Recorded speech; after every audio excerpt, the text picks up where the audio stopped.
It's Friday, the 26th of November 2021. Welcome to the Fear and Greed Business Headlines, where we give you the top 5 business stories you need to know in just 5 minutes.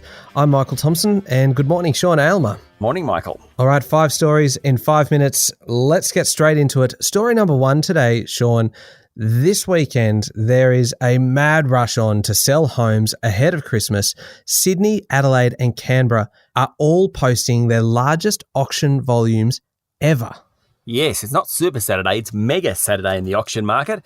According to CoreLogic, a record 4,354 homes will go under the hammer this weekend, with Melbourne leading the way with almost 1,900 auctions. Auction numbers are twice the level this year as they were last year and up 17% on last weekend. Now, late November, early December is normally the busiest time of the year, but this is ferocious. What does it mean? Well, perhaps good news for buyers, not necessarily for sellers. Part of the surge in house prices a few months ago during lockdowns was due to the lack of stock on the market. While prices are still rising, certainly the heat has come out of the property market, except in Brisbane and Adelaide, where prices are still accelerating. Clearance rates across the country have definitely fallen. It'll be interesting, by Monday, we should have a pretty good idea of just how much the housing market has slowed. And of course, Michael, today is Black Friday. That's the beginning of the run into Christmas, where shoppers will spend about $60 billion. It will be a spend-a-thon this weekend. It certainly will be. And for those of us who love watching auctions, it's a very, very exciting weekend. Story number 2, Sean. Capital spending by business fell during the September quarter. 2 questions for you. What exactly is capital spending, and how much should we be worried about this? Well, capital spending is what companies spend on things like machines and equipment and buildings. It creates income and jobs, and it becomes a virtuous circle. So we really care about capital spending. Now, the Bureau of Statistics figures show that actual spending fell 2.2% during September.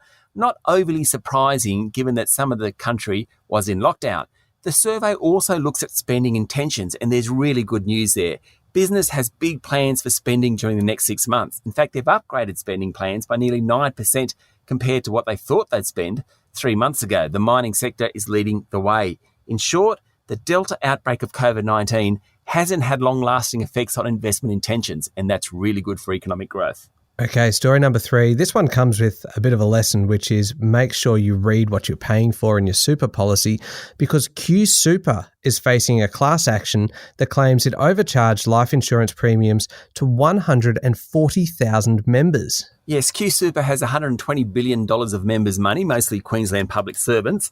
It comes after the Australian Financial Complaints Authority found that Q Super had overcharged just one of its members, a medical doctor, for life insurance by classifying him as blue-collar rather than a professional employee. There's a way to go on this one, but it does highlight how difficult insurance within superannuation can be. Most super funds offer life insurance. Most of us actually have it, whether or not you know about it.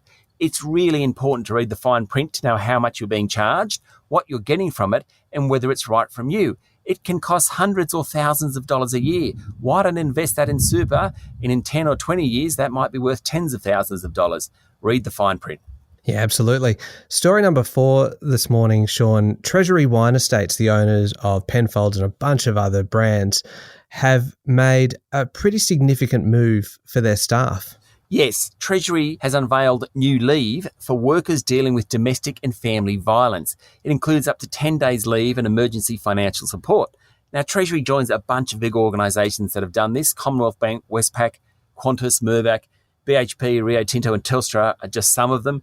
The union movement has really pushed this over the last decade or so to be included in new wage agreements. It is great that corporates are taking this seriously and providing the leave. It is such a shame that they have to. Yeah, well said. Story number 5 this morning. Sean, we've talked a lot about supply chain problems and empty shelves and massive delays in getting products when you order them. Some bad news, it might not be ending anytime soon. That's right. Bloomberg is reporting that China's increasingly extreme COVID-0 policies are standing in the way of a full recovery for the shipping industry and prolonging a crisis that's emptied shopping shelves. Now, as we head into Christmas, we hope we get those deliveries on our doorstep before December 25. But China, at the moment, is prohibiting crew changes for foreign crew and recently imposed a 7-week mandatory quarantine for returning Chinese seafarers. In short, there's just not enough people to man the vessels at the moment, and that's a big problem for us trying to buy goods out of China. There we go. The top 5 business stories in 5 minutes. Thank you very much, Sean. Thanks, Michael. It's Friday, the 26th of November, 2021. Remember to hit follow on the podcast. And if you're up to something a little bit longer, you can find our full podcast called Fear and Greed on your podcast platform. You can always find more info as well and sign up for our free daily newsletter at fearandgreed.com.au. I'm Michael Thompson, and that was the Fear and Greed Business Headlines. Have a great day.